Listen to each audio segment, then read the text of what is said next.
تانیہ جس کی طبیعت اچانک سے ہو جاتی ہے خراب، اور اب جنید اس کو کہتا ہے کہ تمہاری طبیعت ٹھیک نہیں ہے، میں سوچ رہا ہوں کہ تمہیں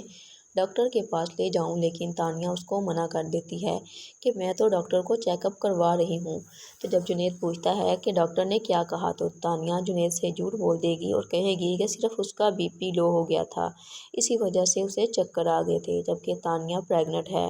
اب تانیہ کی ماں بھی تانیہ کی حالت کو دیکھتے ہوئے جان جاتی ہے کہ تانیہ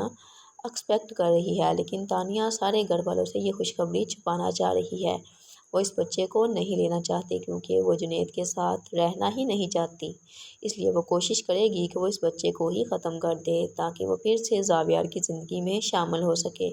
جبکہ دلدانہ، جن کو اپنی غلطیوں کا بھی احساس ہو چکا ہے کہ انہوں نے اپنی بیٹی کی تربیت ٹھیک نہیں کی، اس لیے وہ اپنی بیٹی کو بار بار یہی بات سمجھا رہی ہے کہ وہ اپنا گھر خراب نہ کرے، جبکہ تانیہ پھر بھی ان کی بات سمجھنے کو تیار ہی نہیں۔ دوسری جانب آپ کو یہ بھی دکھایا جائے گا کہ درنیاب جو کہ ناراض ہو کر چلی جاتی ہے اپنی دادوں کے گھر میں، کیونکہ اسے پتہ چل جاتا ہے کہ نگار بیگم اس کو بالکل بھی پسند نہیں کرتی اور وہ اس بچے کو لے کر بھی اس سے خوش نہیں ہے، کیونکہ ملازمہ اس کو بتا دیتی ہے کہ نگار بیگم نے اس کی میڈیسن سب کی سب چوری کروا لی ہیں۔ پہلے تو درنیاب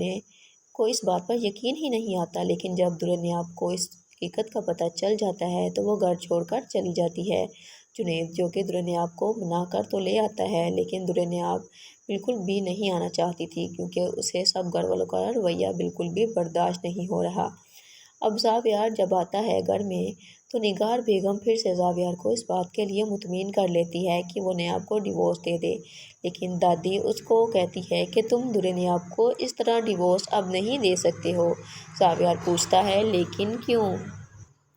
جس کے جواب میں اس کی دادو اس کو بتاتی ہے کیونکہ وہ تمہارے بچے کی ماں بننے والی ہے۔ زاویار یہ سن کر بہت زیادہ خوش ہو جائے گا